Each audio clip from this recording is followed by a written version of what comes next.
Georgia's mountains are places of beauty and of death, sometimes violent and unexpected death.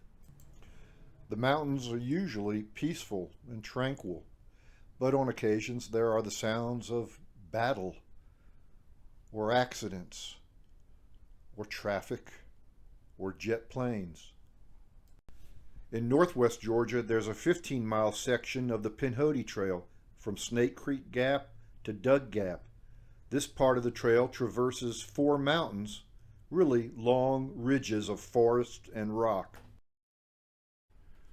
It is a place of beauty. In autumn and winter, in springtime and summer. Rocky Face Ridge was the site of a calamity on February 5th, 1943. That afternoon, a P-40 fighter piloted by Second Lieutenant Theodore Markson crashed into the side of the mountain while it was fogged in. Lieutenant Markson was the new commanding officer of the 358th Fighter Squadron of the 355th Fighter Group. Lieutenant Markson was killed instantly in the fiery crash.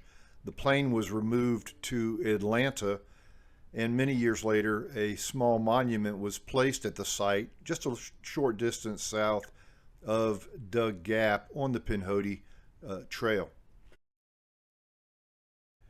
Today, I-75 is just a few hundred feet east of Rocky Face and just a few hundred feet below the crest of the ridge, which can be a very noisy place.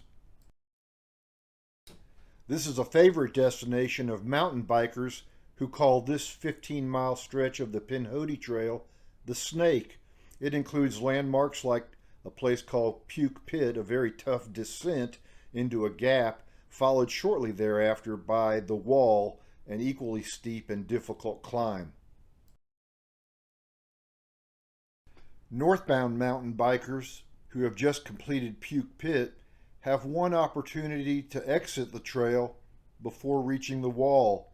That's a side trail called the Hurricane Creek Trail that leads down to a place called England Springs.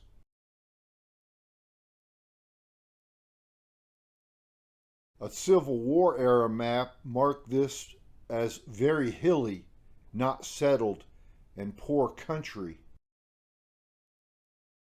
A decade later, a map of Whitfield County had a detail indicating that this cove was known as Grape Hollow, which was occupied then by the England family. This land is rocky, but beautiful, and the fact that it's rocky may have kept it from being developed, which enhances its beauty. One of my favorite parts of this cove is a little section filled with a plant called horsetail, this green reed you see growing here, and it's filled with silica, and that silica was used by the old homesteaders and frontiers people as a scouring agent for cleaning teeth or other things. Today there's no sign of the old England home place, except for this chimney rock pile found on a small wooded knoll covered by American beech trees. Nearby are the remains of the old England spring box covered by a fallen white oak tree. All of this prompted me to consider writing another poem, this one about the people who once called this cove home. On Hurricane Creek, their home site reposes in quiet ruin, where the land commences its skyward roll, and beech leaves drape a copper curtain over chimney rock mound on wooded knoll. From weeping ground dampness trickles and drips, filling a stone spring box long since filled. With cupped hands held to dry thirsty lips, I taste mountain water perfectly chilled.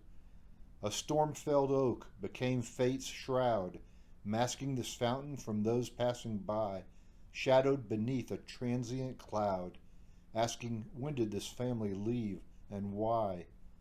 Only Hurricane Creek continues to sing the old map legend of England spring.